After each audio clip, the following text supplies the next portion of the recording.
é que eu gostaria muito que as autoridades de saúde do estado do Amazonas pudessem levar a sério os alertas que cientistas como o Dr. Lucas têm feito. Eu já falei isso aqui algumas vezes nas redes sociais, mas é meu dever. Ano passado, quando eu ocupei a tribuna desta casa para falar da possibilidade de segunda onda, o discurso do deputado Dermilson foi tido como politiqueiro, como alarmista, e infelizmente as autoridades não deram atenção. Se naquele momento, em setembro, tivessem escutado os alertas, nós teríamos menos pessoas infectadas, nós teríamos menos pessoas mortas. E eu espero que agora, com a participação do Dr. Lucas aqui, as autoridades levem em consideração tudo que vai ser dito. Agora, Dr. Lucas, sinceramente, eu torço para que essas previsões, para que esses estudos, eles não se confirmem. Na sexta-feira, quando eu entrei em contato com Vossa Senhoria, eu fiquei extremamente preocupado e alarmado com tudo que o senhor me relatou. E eu rogo a Deus para que essas previsões não se concretizem. De qualquer forma, nós temos que ser realistas. Temos que ouvir o que a comunidade científica tem a falar e não virar as costas aos alertas que estão sendo dados.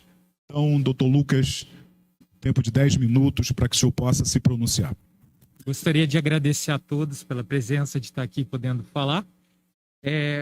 Antes de tudo, eu gostaria de falar quem é meu grupo. Meu grupo é constituído por pesquisadores de várias instituições públicas, um grupo multidisciplinar, composto por mim, pelo pesquisador do INPA, Philip Fernside, pelo maior modelista epidemiológico do Brasil, que fez o pós-doutorado dele na Universidade de Harvard, em modelagem epidemiológica, com o maior especialista disso no mundo, que é o professor Luiz Henrique Duxmal, da UFMG.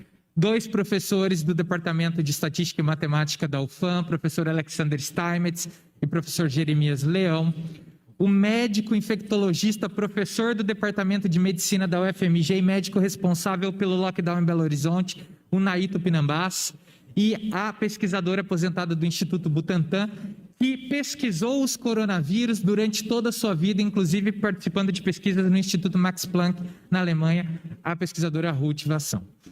Então, o nosso grupo é extremamente multidisciplinar, de pessoas extremamente capacitadas. O nosso alerta da segunda onda foi dado em nada menos que a revista Nature Medicine, que é um dos maiores periódicos científicos médicos do mundo. Em termos de comparação, ele tem 36 vezes mais fator de impacto que a revista do Anais da Academia Brasileira de Ciência, que é considerada uma excelente revista. Então, os nossos avisos têm sido negligenciados, inclusive uma autoridade dessa casa, quando nós alertamos o ano passado em uma assembleia pública, questionou que os nossos modelos, onde nós anunciávamos 6 mil mortes para o final do ano, eram alarmistas, que esses números não chegariam a isso, e nós chegamos exatamente à previsão que nós fizemos de 6 mil mortes no final do ano, e exatamente agora nós já temos mais de 8.500 mortes para o estado do Amazonas, o que é lamentável e poderia ter sido evitado. Eu gostaria que, por favor, que compartilhasse a figura que eu trouxe do nosso modelo epidemiológico mais recente. Bom, essa figura, eu não sei se ela está grande o suficiente para ser legível. Se puder aumentar um pouquinho, eu agradeceria. Mas, basicamente, ela mostra a primeira e a segunda onda, onde nós tivemos. E nós temos 2 linhas. Se puder colocar bem na segunda onda, por favor, para o pessoal observar bem. Nós temos 2 linhas, onde nós temos uma linha azul e uma verde. A linha verde é a contribuição da cepa antiga que nós tínhamos do coronavírus para a segunda onda. E a gente observa que a segunda onda ocorreu em decorrência dessa cepa, não da nova variante. A nova variante, ela se tornou responsável e predominante apenas no meio de janeiro. Então, nós trazemos esses dados que mostram que não foi a nova variante que foi a responsável pela segunda onda, foi de fato uma negligência na falta de tomada de decisão que esse número responsável é justamente por perda de imunidade de parte da população que teve contato com o coronavírus e também de muitas pessoas que ainda poderiam estar sendo expostas. Nosso modelo aponta que, de fato, aqueles resultados do grupo da USP que falavam que mais de 76% de Manaus tinha tido contato com o coronavírus estavam completamente errados. Nós estimamos que na data que eles colocaram 76%, um número muito mais razoável era de 46%. E no início de dezembro, apenas 50% da população tinha tido contato com o vírus. Nosso modelo aponta que o surgimento dessa nova linhagem, dessa P1, ela surgiu exatamente no final de novembro, entre o início de dezembro, nós já estávamos adentrando na segunda onda. Então, essa nova linhagem, ela surgiu exatamente pela maior circulação do vírus no estado, ganhando predominância apenas no meio de janeiro, como corroboram os dados da Fiocruz. Então, nosso modelo é corroborado pelos dados da Fiocruz, que mostram que em novembro nós tínhamos 0% de participação dessa cepa, os casos já estavam aumentando, em dezembro em torno de 50%, se tornando predominante apenas em janeiro, no final de janeiro, como mostra o modelo. Então, diferentes dados sorológicos e dados de modelagem corroborando o mesmo resultado de grupos distintos que corrobora esse resultado. E o nosso modelo, ele prevê que essa nova cepa ela se tornará predominante já em março na população, né, ganhando o maior número das infecções. Nós sabemos também, de acordo com esse modelo, que quem teve contato com a primeira linhagem não tem resistência contra a AP1. Então, isso mostra que os casos de reinfecção serão extremamente grandes. Então, nós já prevemos que deve ocorrer uma terceira onda a partir de março, onde o distanciamento dessa terceira onda vai depender da quantidade de isolamento social que é empregada no estado do Amazonas agora. Agora, uma questão muito importante, que o nosso modelo ele traça o perfil dessa nova cepa com uma taxa de transmissão 2 vezes maior do que a linhagem que causou todo esse estrago durante 2020 no estado do Amazonas. Isso é muito preocupante, porque isso representa uma maior circulação do vírus em maior quantidade de tempo. Nós temos que lembrar que essa variante surgiu em poucos meses, em menos de um ano, acumulando mutações suficientes para ser distinta da linhagem anterior. Agora, essa linhagem, 2 vezes sendo mais transmissiva, se nós não contermos a pandemia num curto tempo, é suficiente para que surjam novas mutações e nós podemos, inclusive, ter uma variante resistente às vacinas de mercado. E isso é extremamente preocupante, porque isso precisa ser contido imediatamente. O nosso modelo aponta que apenas existem 2 soluções para conter o avanço dessa crise que se projeta para 2021, sendo que mesmo que nós contivermos essa terceira onda, as taxas de mortalidade de internações devem permanecer o dobro do observado em novembro do ano passado com essa nova variante. Então, isso é extremamente preocupante e inaceitável. Então, o que nós recomendamos é um lockdown extensivo nesse momento, de 20 dias a 1 mês, onde precisa se restringir a circulação de 90% da população de Manaus, concomitantemente com uma ação massiva de vacinação que deve cobrir pelo menos 70% da população nos próximos 3 meses. Eu vi hoje aqui mais cedo nessa casa uma autoridade apontando que deveria se começar a flexibilizar. Os indicativos não mostram nada disso, muito pelo contrário. É absurdo pensar numa flexibilização agora. Não é porque está se caindo a transmissão que você vai abrir, porque no momento que você abre, existe uma retomada das contaminações. Então, isso é absurdo desse ponto de vista, principalmente porque agora que nós estamos tendo a predominância dessa variante, que ela é 2 vezes mais transmissiva, e esse reflexo será grave se a gente retomar as atividades nesse momento. Então, gostaria de frisar mais uma vez, essa nova variante ela está se tornando predominante agora, em janeiro, se tornou predominante em janeiro, ela vai assumir todo o papel de contaminação do estado até março. Nós talvez não teremos mais a circulação da variante anterior, mas ela será responsável, essa P1, por quase 100% das infecções no estado, tendo uma taxa de transmissão 2 vezes maior do que a linhagem anterior, né? E nós precisamos, essas são as 2 medidas que precisam ser tomadas.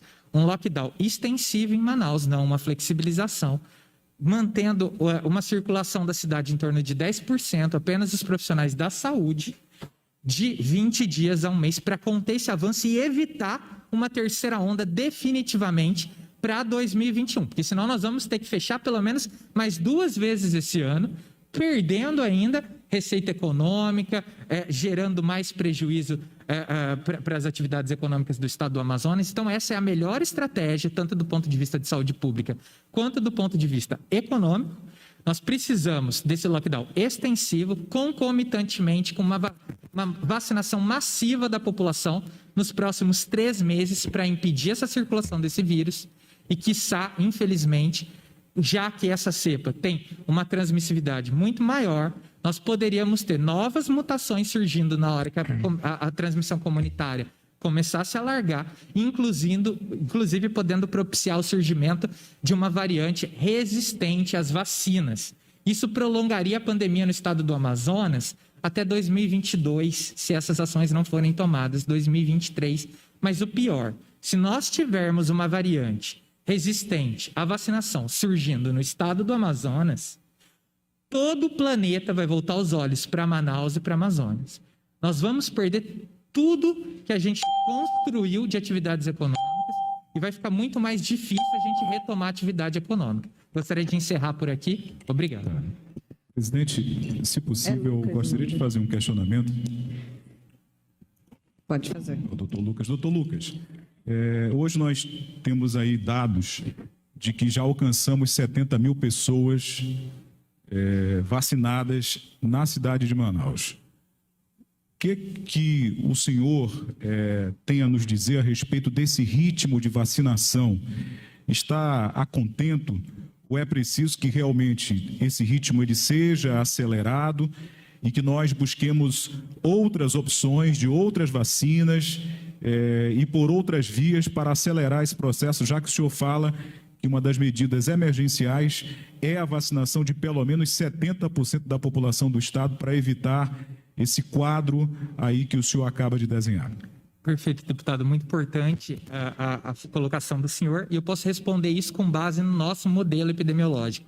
Nós utilizamos um modelo que ele é chamado de SEIR, suscetíveis, expostos, infectados, recuperados e expostos novamente, que são as pessoas que perdem a imunidade ou têm reinfecção.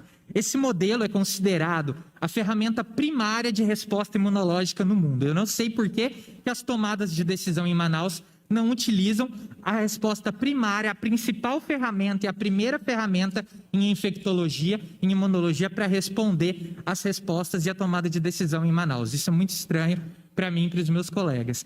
No nosso modelo, nós conseguimos simular cenários de vacinação, onde nós conseguimos tirar pessoas que são suscetíveis de acordo com o nosso modelo. Então, nós já implementamos esses dados para simular e não é suficiente ainda para frear a contaminação. Nós realmente precisamos de uma vacinação massiva da população nos próximos 3 meses, concomitantemente com esse isolamento social, para frear a circulação desse vírus e impedir o surgimento de uma linhagem que possa ser resistente. Então, essas 2 ações precisam ser realizadas juntas. Nós precisamos acelerar esse processo de vacinação. Nós temos discutido bastante as vacinas no nosso grupo. Para o Amazonas é ideal que talvez seja uma vacina de dose única para facilitar e até a demanda logística, e uma vacina que não demanda de transporte resfriado, né? Que isso aqui no estado também seria um problema, essa demanda de transporte sobre baixa temperatura, abaixo de 0, é muito complicado também. Então, nós precisamos articular para ver uma vacina ideal para esse momento, e essa aquisição precisa ser feita com urgência. Todas as vacinas já têm se demonstrado seguras, eficazes, e a gente precisa realmente efetivar uma ação de vacinação massiva no estado. Não só profissionais da saúde e outras pessoas do grupo de risco também, mas todo mundo para frear a transmissão comunitária. Manaus vai atingir imunidade de rebanho não pelo contato natural com o vírus. Nós já sabemos que isso é impossível. Todos os dados científicos, vários estudos de outros grupos mostram isso. Mas a imunidade de rebanho ela pode ser alcançada via vacinação. E é isso que nós precisamos adquirir para a população de Manaus dentro dos próximos 4 meses, impedindo uma transmissão massiva nesse período. Então, por isso a importância do isolamento social mais rígido agora. Presidente, só me permita... E até... Só um instantinho, deputado Wilker Barreto, só fazer um questionamento antes de Vossa Excelência. Doutor Lucas, há cerca de 10 dias, a FVS mandou genoma das nossas variantes para a Fiocruz Rio, sede da Fiocruz, né? Casa que o senhor também faz parte, instituição respeitada em todo o Brasil. Eu queria perguntar se não tem como acelerar esse estudo, porque esse genoma foi enviado para a Fiocruz Rio para que se fizesse um estudo se essa nossa variante, ou nossas variantes, porque são mais de uma, são ou não eficazes a essas vacinas que têm sido dadas para a população brasileira. E eu acho que isso é de suma importância. É um primeiro passo a ser dado antes de fazer a vacinação em massa que o senhor realmente está propondo e que realmente é extremamente necessária aqui no nosso estado, tendo visto o que a gente está vivenciando nos últimos meses. Eu acho que antes da gente decidir que vacina escolher para fazer essa vacinação em massa, a gente precisa desse estudo, desse ensaio clínico. Segundo ele, está sendo feito 3 ensaios clínicos. E o senhor, fazendo parte dessa instituição, não tem como a gente acelerar para que a gente tenha essa resposta o mais rápida possível? Tá. Deputada, eu não faço parte dessa instituição, eu faço parte do INPA, Instituto Nacional de Pesquisas da Amazônia. Então, eu acho que é importante vocês cobrarem a Fiocruz para acelerar esses estudos, mas até o momento, tudo que se indica que a variante com maior diferença é a variante sul-africana. E as vacinas até então que se posicionaram mostraram que a variante sul-africana ainda não é resistente às vacinas de mercado disponível. Então, pressupõe-se, do ponto de vista teórico até o momento, que a variante do Amazonas ela não é resistente às vacinas, mas é uma preocupação extremamente importante e isso deve ser cobrado. E isso reforça, mais uma vez, a importância da implementação de um lockdown extensivo agora, para a gente conter a circulação do vírus agora, até que nós tenhamos condições adequadas de começar uma campanha de vacinação definida com parâmetros ideais para isolar a população. Então, isso só reforça ainda o ponto da necessidade de um isolamento social mais rígido agora e não uma flexibilização. Muito importante a colocação do senhor. Deputado Wilker. Primeiramente, parabenizar o deputado Álvaro Campelo pela vinda do Dr. Lucas. Eu acredito na ciência, eu acredito que a ciência é o melhor caminho para enfrentar, como a história já provou, as pandemias da humanidade. Eu acredito, presidente, que em função dos dados científicos, dentro de uma linha que defende o Dr. Lucas, eu quero propor, presidente Maiara, dos trabalhos e presidente da Comissão de Saúde desta casa, deputado Álvaro, que nós possamos, em caráter de urgência, porque assim urge o tempo para enfrentamento do Covid, possamos reunir, presidente Maiara, a Comissão de Saúde, convidarmos o Dr. Lucas, Fiocruz, FVS, para que juntos esses dados, Dr. Lucas, possam ser confrontados. Perfeito. Isso é importante para nós não sermos pegos de surpresa, Demilson, como foi pego o governo, mas não foi surpresa, foi negligência. Certo? Surpresa é quando você não tem o conhecimento da informação. Negligência é quando você sabe e não faz as medidas de retenção. Qual é o problema hoje, doutor Lucas, da questão do lockdown? Nós estamos no limite do colapso social. No limite do colapso social. Eu não acredito em lockdown sem socorro emergencial. Exatamente. Como Vossa Senhoria está dizendo que o Amazonas, Demilson, pode caminhar para uma terceira onda, nós temos que começar a agir para ontem. Se a comunidade científica afirma que existem 2 caminhos para nós frearmos o avanço dessa pandemia, que é o avanço da vacinação ao mesmo tempo com a diminuição da circulação de pessoas, O governo precisa encontrar mecanismo, Álvaro, de socorrer a fome, socorrer os mais desvalecidos, socorrer aqueles que precisam ganhar o pão de cada dia.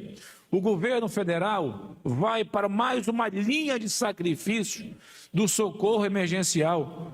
60 mil famílias para um estado de 4 milhões de habitantes. Se nós levarmos em consideração que nós temos mais de 20% do Amazonas vulnerável às questões sociais, nós precisamos, para ontem, doutor Lucas, e aí, deputada presidente, chamarmos para a semana que vem, mais tardar segunda-feira, uma reunião, Álvaro, com o doutor Lucas, com o Fiocruz, FVS, Suzan, SES, para que possamos, na mesa de discussão... Secretaria do município também. Município, ou seja, porque nós temos uma corrente acadêmica que não pode pregar no deserto. Eu quero crer que as previsões do doutor Lucas sejam equivocadas. E se ele estiver com a razão, vamos pagar para ver novamente? Como bem falou o deputado Álvaro Campelo, sempre se falou na segunda onda. E o que fez o governo? Medidas de contenção, ou pelo menos, doutor Lucas, que tenhamos pronto um planejamento estratégico.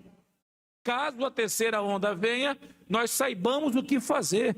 Por isso que eu acho que o desdobramento desta sessão de tempo precisa se materializar, presidente, e eu já proponho que seja coletivo o requerimento no seio da Comissão de Saúde, para que possamos chamar a comunidade científica do nosso Estado para confrontarmos e desenvolvermos uma estratégia para o enfrentamento da pandemia. Que eu concordo com Vossa Senhoria, ao contrário do que falou a deputada Alessandra Campelo.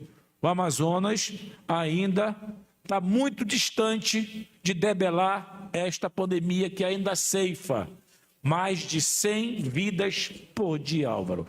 Obrigado pela participação, doutor Lucas. Posso fazer uma pequena colocação? Deputado Álvaro.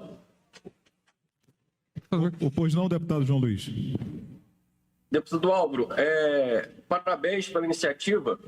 Eu assisti a entrevista, acompanhei a entrevista do doutor Lucas na CNN, ele falando não só para o Brasil, mas para o mundo inteiro. E é um pensamento que ele... números que ele colocou, de 70% a 80%, que a população amazonense precisa ser vacinada com muita urgência. E isso, na esteira do deputado Wilker, também para esse comitê, essa reunião, poderíamos convidar alguém, pessoas também, do Ministério da Saúde, uma vez que eles estão em Manaus, para que essa vacinação comece urgentemente, seja priorizado, já começou, seja priorizado, porque ele, nos dados dele, diz até maio, para que isso não venha reverberar em todo o país e se alastrando pelo mundo inteiro, como a ciência já está aí mostrando antecipadamente. Obrigado pela fala. Obrigado pela oportunidade, deputado. Eu poderia perguntar para o doutor Lucas uma dúvida que estou tendo? Sim.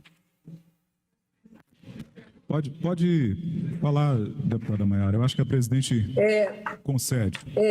Doutor Lucas, então hoje, no estado do Amazonas, a solução que o senhor, pelo que o senhor passou assim, para melhorar urgentemente o nosso estado, seria fazer uma vacinação em massa, como se fosse turno de 24 horas vacinando, restringir o lockdown mais ainda, porque as pessoas já estão querendo que abram os comércios, e é isso que o senhor sugere, tipo assim, que nesse momento a gente tem que restringir mesmo, as pessoas se isolarem, e a solução seria mesmo a vacinação em massa, para que a gente consiga respirar e sair dessa pandemia que nós estamos vendo aqui no estado? Perfeito. É muito importante sua pergunta, é exatamente isso. O isolamento social agora ele é importante para a gente impedir que essa nova variante, que é muito mais virulenta, ela se propague enquanto a gente efetivamente não consegue vacinar. né? Então, exatamente, essas duas ações elas precisam ser implementadas em conjunto e sinergeticamente. Um lockdown extensivo agora de pelo menos 20 dias, com um isolamento de pelo menos 90% da população do estado do Amazonas, concomitante com o início de uma campanha de vacinação massiva, né, para tentar imunizar pelo menos 70% da população nos próximos 3, 4 meses. Então, é exatamente esse o plano. Eu gostaria de agradecer também as falas dos deputados anteriores aqui, principalmente do deputado, desculpe, não me recordo seu nome, do deputado Wilker, que falou da importância do auxílio emergencial, exatamente isso. Hoje, na CNN, eu apontei exatamente a necessidade da extensão do auxílio emergencial, que o governo federal propicie esse auxílio emergencial para dar condições adequadas da população do estado do Amazonas permanecer em isolamento social. Sem esse auxílio emergencial, a população, de fato, vai descumprir esse auxílio. Isso é uma ação urgente para Manaus. E uma outra questão que não é importante só a gente impedir que a terceira onda ocorra. Isso é muito importante. Mas as consequências elas podem ser piores que uma terceira onda. A maior circulação, como eu apresentei, pode garantir uma taxa de mortalidade ao decorrer dos meses desse ano muito superior aos meses do ano passado, e também essa taxa de circulação que é maior, porque essa cepa é mais virulenta, pode propiciar novas mutações e, quiçá, até uma cepa resistente às vacinas. Então, é isso que a gente precisa impedir, porque realmente, se a gente tiver uma variante resistente a vacinas, e nós acreditamos que, de acordo com o nosso modelo, ainda dá tempo de uma ação efetiva, aí realmente o estado do Amazonas não conseguirá superar a pandemia em um prazo de 2, 3 anos. Então, é extremamente necessário que essas medidas sejam implementadas urgentemente. Colaboração de governo federal, estado do Amazonas e município para instaurar esse lockdown muito mais severo, concomitantemente com essa campanha massiva de vacinação, dando suporte para a população permanecer em isolamento através do auxílio emergencial. Seria isso. Agradeço a todos. Presidente, a senhora me concede só alguns minutos? Apenas para complementar, doutor Lucas, com relação ao auxílio emergencial, não apenas responsabilidade do governo federal, mas responsabilidade também do governo estadual. O governo do estado do Amazonas precisa, neste momento, como o deputado Wilker falou ainda há pouco, como outros já se pronunciaram, precisa socorrer a classe empresarial, os autônomos, as pessoas que, enfim, defendem o pão de cada dia e precisam estender esse auxílio emergencial. A extensão do público, a extensão do prazo e o aumento do valor, que é insuficiente no valor de R$200. Exatamente. E o que está sendo colocado aqui, deputado Dermilson, é uma previsão a tempo de evitar esse quadro tenebroso que o doutor Lucas nos apresenta. Ele não é inevitável, ele pode ser evitado, mas para isso é necessário planejamento, é necessária uma ação efetiva de governo federal, governo estadual, prefeitura de Manaus, antes que tudo isso que foi falado ainda há pouco aconteça. Dá tempo e nós estaremos aqui, da tribuna desta casa, cobrando as providências. E desde já, deputado Wilker, eu gostaria também que essa reunião, que acontecerá certamente, ela possa ser extensiva a todos os membros desta casa, não apenas à Comissão de Saúde, né? Outros membros, assim como eu, têm interesse de participar, têm interesse de contribuir, de acompanhar todas estas questões e de cobrar providências efetivas do governo do estado do Amazonas, da Prefeitura de Manaus e também do governo federal. O Amazonas precisa, neste momento, da atenção de todos os entes envolvidos para socorrer aquelas pessoas que estão, nesse momento, passando por dificuldades financeiras. Presidente, eu queria só, deputado Álvaro, quando eu faço menção à Comissão de Saúde, é porque é a comissão temática, e também, mas ela é aberta. E agora o seguinte, minha opinião, que as previsões do doutor Lucas já estão em curso. Já. Não é que elas já estão em curso. O que nós precisamos, deputado Dermilson, é chamar o governo do estado do Amazonas... Está brincando. Certo. Que ele tenha conhecimento, e eu espero, deputada presidente, que a Comissão de Saúde, só para nós garantirmos aqui o raciocínio da temporalidade, lá atrás, Maiara, nós chamamos na Comissão de Saúde a Secretaria de Estado da Saúde. Eles apresentaram um projeto, um plano de enfrentamento da pandemia. Lembra, Maiara? As fases. Se não fosse através da Comissão de Saúde, o Amazonas não saberia do plano e pior, doutor Lucas, o plano falhou. O plano falhou, Felipe. Nós precisamos saber, dentro dessas previsões, e aqui não vejam o doutor Lucas como o porta-voz do Apocalipse, não. É que nós precisamos agir na frente para não acontecer o que está acontecendo nesse exato momento. Quando eu falo, presidente Maiara, da necessidade da extraordinária na segunda-feira, Álvaro, o correto que fosse em plena sessão, em plenário aberto. Então, senhores deputados e deputadas, eu tenho um conhecimento acadêmico em relação a essa área muito reduzido, mas eu tenho capacidade, assim como os meus pares, de ter o senso crítico. E nós precisamos permitir que um pesquisador confronte os pesquisadores do governo. E esta casa assumirá o papel de fiscalizar as ações e perguntar: Suzan, cadê as tuas ações? Porque para cada questionamento de um profissional tem que ter uma resposta à altura. Doutor Lucas, só para... Aqui nós fizemos uma CPI da saúde.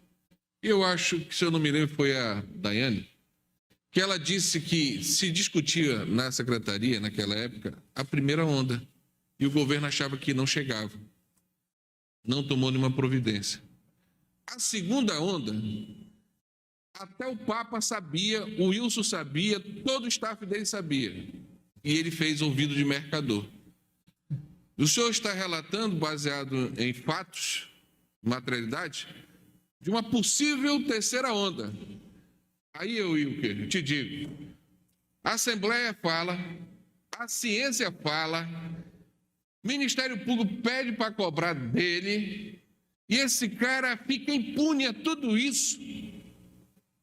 Lhe digo, as suas palavras, para nós, não é em vão, mas para o governo, só é dado de estatístico 9.000 pessoas enterradas, que parece que vai sair impune. Então, eu fico muito satisfeito com as suas colocações, mas aqui, triste, derrotado moralmente, porque nós estamos assistindo uma